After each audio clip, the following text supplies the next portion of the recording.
திருமணம் செய்ய இருக்கக்கூடிய தன்னுடைய மகனை பார்த்து இமாம் அஹ்மது பின் ஹம்பல் ரஹிமஹுல்லாஹ் அவர்கள் செய்த 10 உபதேசங்கள், அற்புதமான உபதேசங்கள். இமாம் அஹ்மது பின் ஹம்பல் ரஹிமஹுல்லாஹ் அவர்கள் சொன்ன முதலாவது உபதேசம், ஒவ்வொரு பெண்ணும் தன்னுடைய கணவன் தன்னை அதிகம் நேசிக்க வேண்டும் என்று எதிர்பார்ப்பால் உன்னுடைய மனைவியை நேசிக்கும் விஷயத்தில் நீ குறை செய்து விடாதே. இரண்டாவது, ஒவ்வொரு பெண்ணும் தன்னுடைய கணவன் அன்பை வெளிப்படுத்த வேண்டும் என்று ஆசைப்படுவார். நீ உன்னுடைய மனைவியிடம் அன்பை வெளிப்படுத்தும் விஷயத்தில் குறை செய்து விடாதே.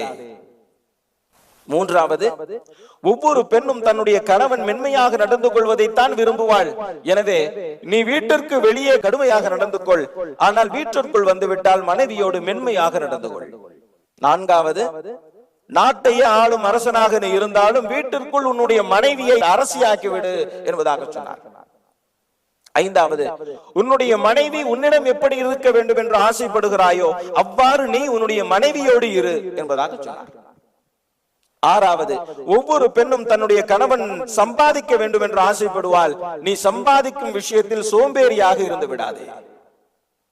ஏழாவது, அல்லாஹ் கோணலான விலா எலும்பில் தான் பெண்களை படைத்திருக்கிறான்.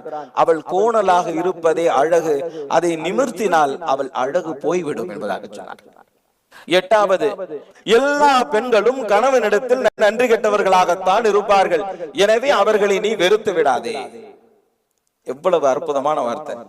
எவ்வளவு செஞ்சிருக்க கொஞ்சமாச்சும் நினைச்சு பாக்குறியா? எத்தனை தடவை நாம இதை சொல்லிருப்போம். ஒன்பதாவது சொன்னார்கள், பெண்ணின் பலகீனத்தை கருத்தில் கொண்டு அல்லாஹ்வே சில சலுகைகளை வழங்கி இருக்கிறான்.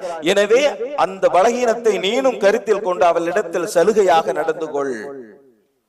பத்தாவது, பெண் உன்னிடத்தில் ஒப்படைக்கப்பட்டிருக்கக்கூடிய ஒரு கைதி, இறை நிராகரிப்பு செய்யும் கைதியிடம் கூட அழகாக நடந்து கொள்ள வேண்டும் என்பதுதான் அல்லாஹ்வின் கட்டளை. அப்படி இருக்கிற போது உன்னுடைய மனைவியிடம் அழகாக நடந்து கொள். எப்படி என்றால், அவளிடத்தில் நீ நல்லவனாக நடந்து கொண்டால் நீ நல்லவன், அவளிடத்தில் நீ தீய முறையில் நடந்து கொண்டால் நீ கெட்டவன். இதுதான் உன் அடையாளம் என்பதாக இமாம் அஹ்மது பின் ஹம்பல் ரஹிமஹுல்லாஹ் சொன்னார். அற்புதமான 10 உபதேசம்.